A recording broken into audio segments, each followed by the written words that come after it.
Hi, good morning. I'm Harlan Krumholz. I'm a cardiologist, and I spend a lot of my professional life trying to make healthcare better. As you heard, I've got a lot of academic credentials, but they actually don't mean that much to me.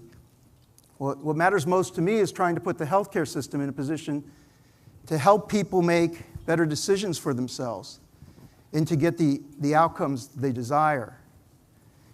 Some people might ask, why the big push about healthcare? No one would trade what we're doing in 2016 for any prior year in the entire history of medicine.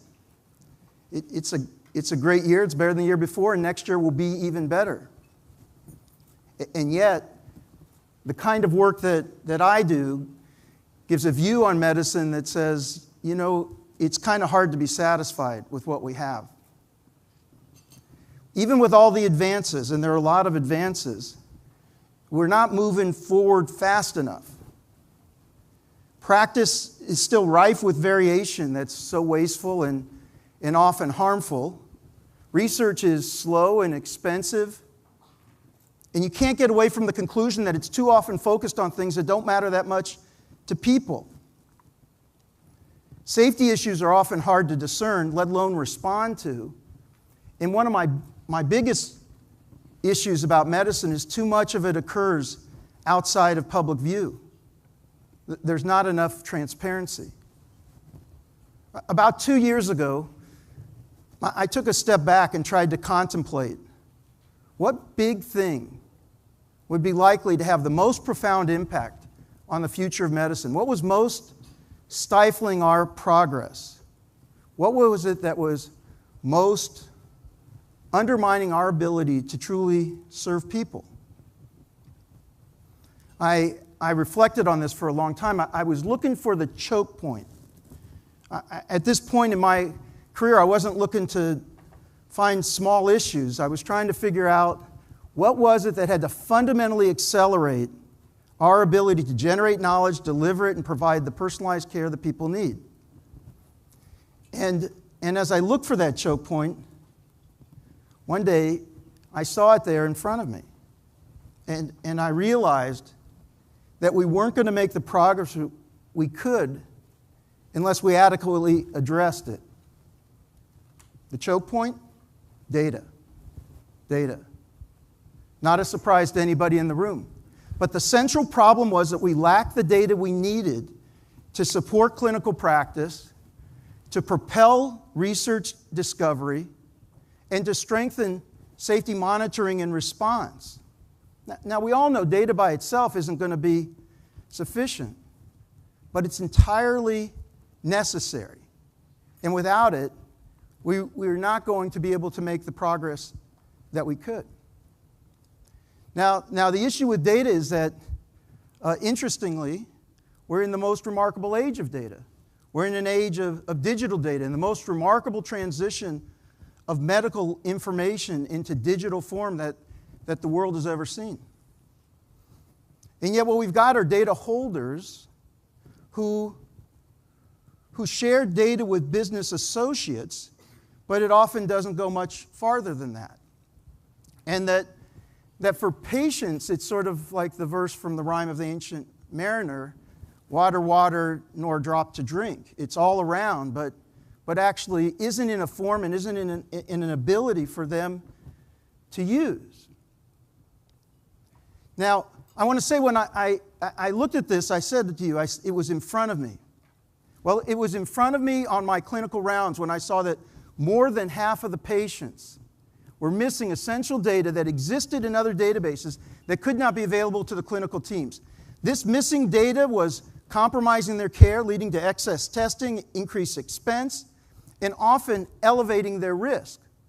Now, getting that data was often a fool's errand. Anyone here who's tried to do that on rounds, try to track down somebody's records, you know what that entails. And then in the times that we were successful, in those times when we decided not just to repeat everything, but actually try to get the data that existed, in those moments, we would celebrate, and then the data would come, wait for it, by fax. I don't know if any of you know, but on all of our wards, we have fax machines. Actually, I think it's the only place you can find fax machines. I don't know, I think the people selling the fax machines in the hospitals are the only people still selling fax machines. But that's how it comes. So it was in front of me on clinical rounds. It was in front of me in my research. When I would watch the heroic efforts by my staff to contact people for follow-up information and have to track down their information at the places where they were receiving care, convince them they were in our studies, send them information confirming that, and ultimately then we would be receiving that information mostly by fax.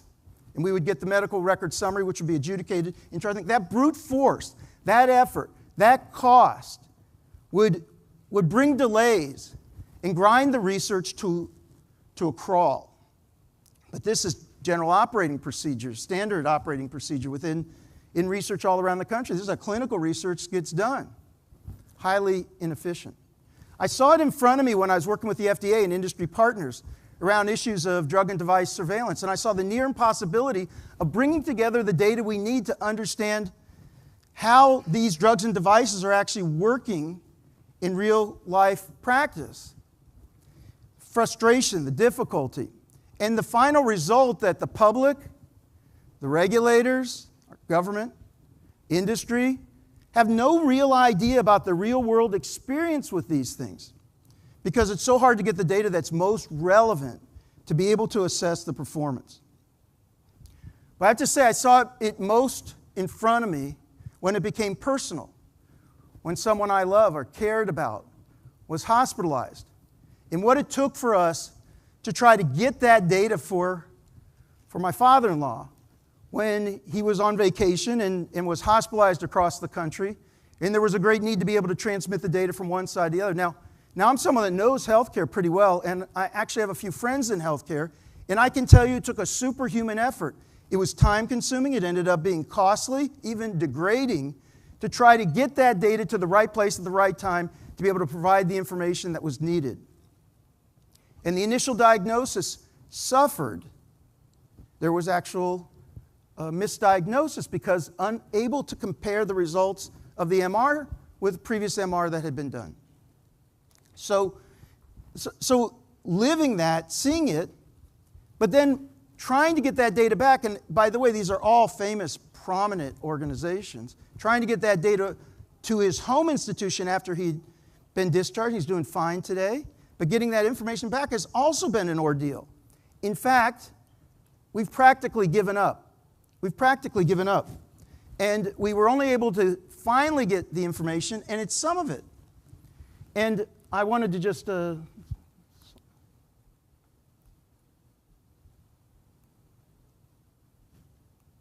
there. That's the hands of my father-in-law grasping some of what we were able to get that represent his records. Now you can imagine the voluminous records that were generated, and basically he's walking around now going to his doctor's appointment, and we couldn't help but take a picture of what it was like to be sitting in the chair, grasping that information, believing that the doctors needed that, but being able to only get incomplete information about the visit. Now, there's lots of issues around the data that are worth reflecting on. There's a reason why the data doesn't come together. Data holders see it, as I said, as assets. So they're avid for it. I can tell you, in fact, the leader of a very major healthcare system said this to me confidentially on the phone. I'll share it to you, but I won't tell you who it was. But I can tell you that you would recognize the name and the health system. Said, well, you don't understand. Why would we want to make it easy for people to get their health data? There's a thing called affinity. I never even heard of that before. Maybe the marketing professors can explain this to me. But we want to keep the patients with us. So why wouldn't we want to make it just a little more difficult for them to leave? That was confided in me. Couldn't believe it. A physician, healthcare provider, professional, explaining to me the philosophy of that health system.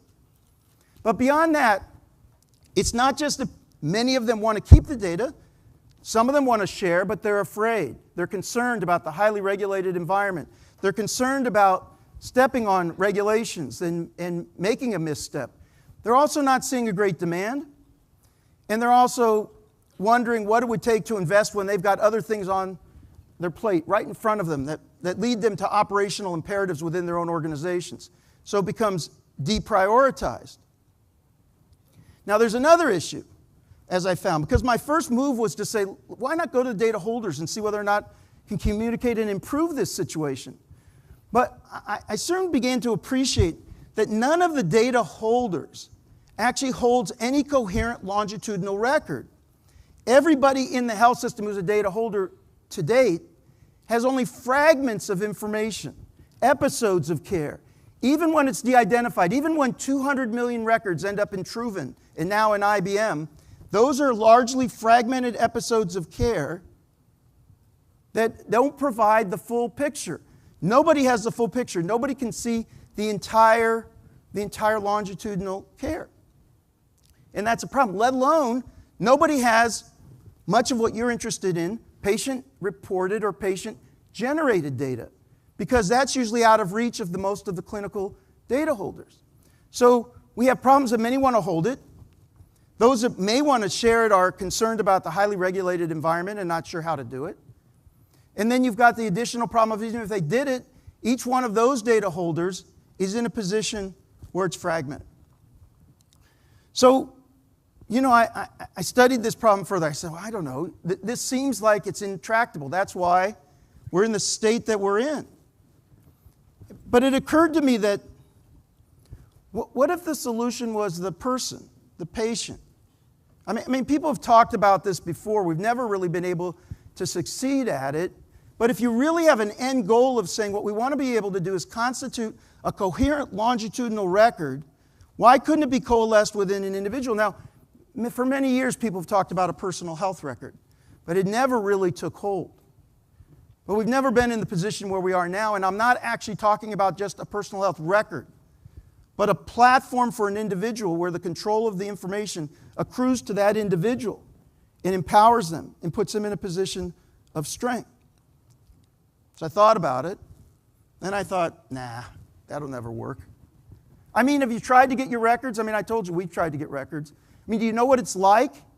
Usually, you have to go in the basement. You've got to talk to people who are still in a 1950s mindset about medical records, are really skittish about the regulatory issues, and are ultimately offering you paper copies at our place, 39 cents a page, up to $400 for the chart. And if you're hospitalized, you have more, you'll have to come back again and go through the entire process again. And in many places, there's no electronic way to make this request. You have to show up in person or with some certified letter, and it's changed and different in every place. It's a Kafkian adventure to try to get your medical records in any sort of coherent way. But I wasn't ready to give up. I still looked at this and said, every time I kept coming back to the idea that the only thing that makes sense in the end is for people to have some agency over their own data and for it to coalesce in a place where it can be longitudinal and that their generated and reported data could flow to it. So this is the world turned upside down part of this talk. You know, the world turned upside down, that was the title I gave the talk. You know, this comes from a British ballad that was been made famous, many of you may know, in the remarkable musical Hamilton, which it said that this tune was played by the British after they surrendered at Yorktown in 1781. Cornwallis surrenders. And it's symbolic of a time when a group of people stood up to an almost omnipotent power and against all odds were able to overcome the challenge. And so why do I bring it here? Well, we're not nearly in that same situation, but I can tell you there's a piece of medicine that has a certain hierarchy to it. Well, let me just say there's a certain omnipotent power associated with it.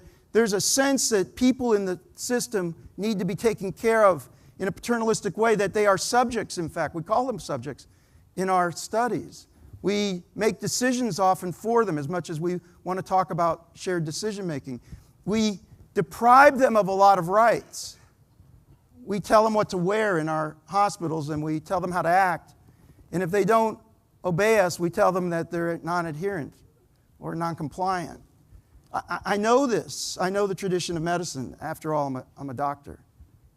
I am very familiar with it. but I also see it reflected among the data holders, which are part of the medical system.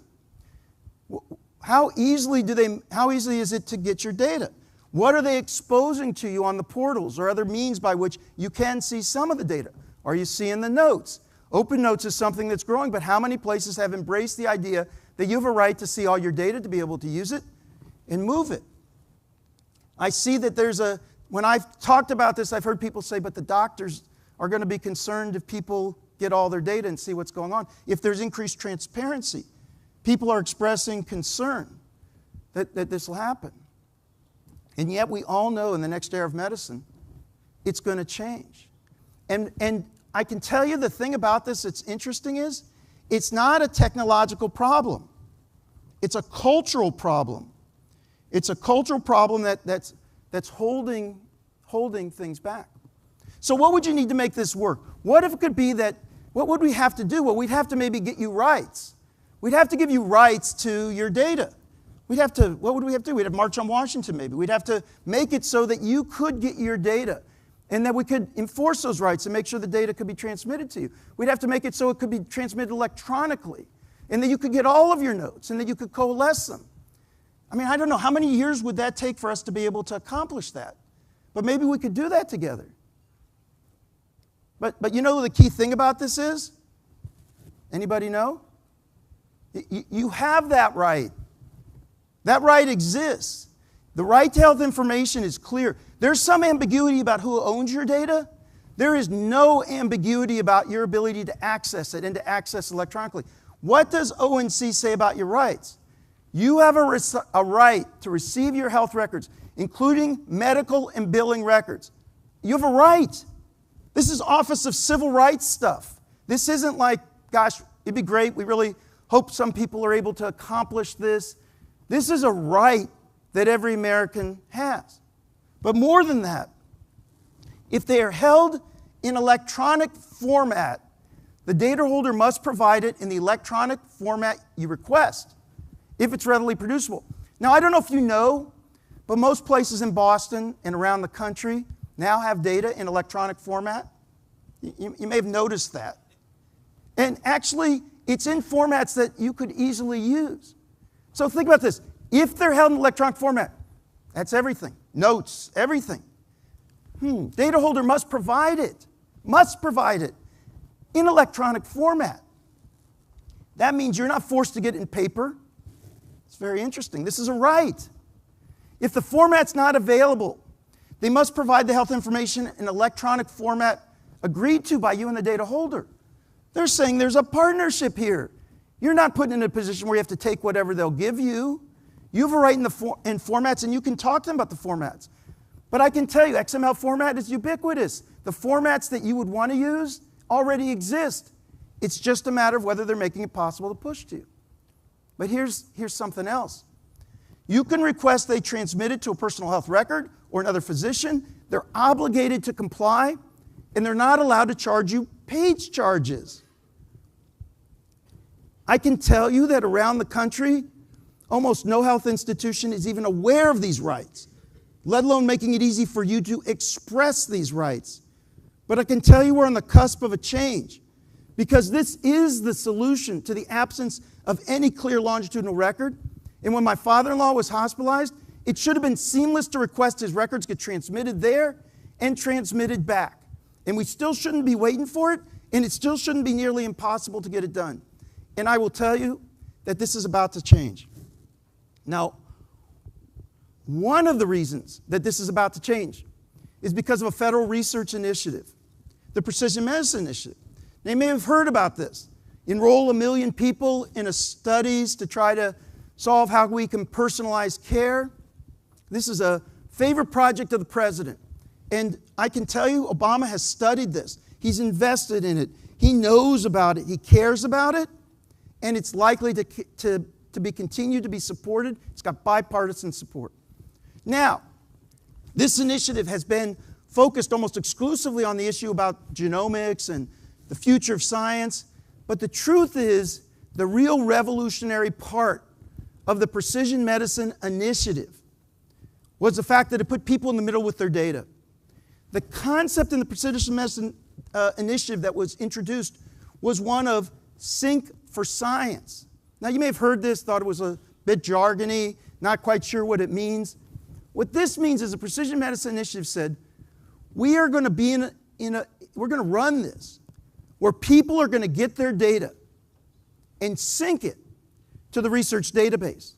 And when we generate data, we researchers, we're going to sync back. We're going to respect people as data holders. We're going to reinforce their rights to their data. And we're going to make it possible for them to participate in an unprecedented national research project. The collateral benefits of this project, I can tell you from my perspective, is it's going to be a game changer. Because now we're going to start respecting the idea that people can get their data, and you've now got the president behind it. Right on the heels of this is what? The moonshot. Biden's, legacy project that I can tell you he's not going to let go of. That is also going to be on the heels of this, respecting individuals, moving data. You already hear Biden talking repeatedly about the notion that we should be sharing data, and part of that is the idea that people should be in the middle of that. This is going to not only have the benefits of increasing transparency, raising professionalism, changing the culture from thinking about people as passive patients to engaged partners who actually have their data and carrying it, can share it, can ask for other opinions, can work with others about it. It's going to have all of these benefits. Now, I want to share with you the fact that once I saw the problem and I realized what needed to be done, I had this idea about whatever was created as tools to make this happen had to have certain properties if they were going to be most successful. They had to be a real information fiduciary for the patient. They had to have privacy policies that say, we're not selling data behind your back as a business model. They had to be built with UI, UX so that they weren't going to increase disparities or the digital divide, but find ways to communicate and be easily used by people across a spectrum. They had to have no borders so that if you were on one system and you wanted to move to another, the business model wouldn't be you're sort of stuck here because it's too much energy to move, because that would be entirely self-defeating and would just replicate the problems that we have in the systems all along. So I will tell you that not seeing that, I founded a company with some talented individuals to try to set the bar and to try and looking for others to join, let others compete if they want, called Hugo. And I'm sharing it with you because I'm saying this is where I think we're going to go. Not as a personal health record, but as platforms that enable people to easily, automatically be able to acquire, aggregate, organize, and harmonize their data and be poised for sharing as engaged partners, for there to be greater transparency and a change in the perspective of the way in which medicine is developed and will be in the future. And I believe firmly that this will be the future, that the actual format of the data is going to become more and more commoditized. We'll need to more and more honor and respect people with their data and provide the kind of opportunities they need in order for them to be successful. I believe this is going to have amazing benefits across the spectrum. And I'm excited to be part of it, and I look for others to join. I mean, to be part of this effort to create more tools. And as people have their data, I think what you'll see are apps and other connected health types of opportunities that are available to people. Now, as I end, I just want to tell you, I promise you, friends, colleagues, kindred spirits out there, I promise you that the future of medicine is going to be about engaged partnership with people, not about passive patients. It's only a question of how long will it take for us to get there. You only have to see how the generations younger and younger interact with technology and their avidity for information and the way in which they work to see that the decentralization of health, the flow of information, the democratization of data are trends that will not be able to be resisted.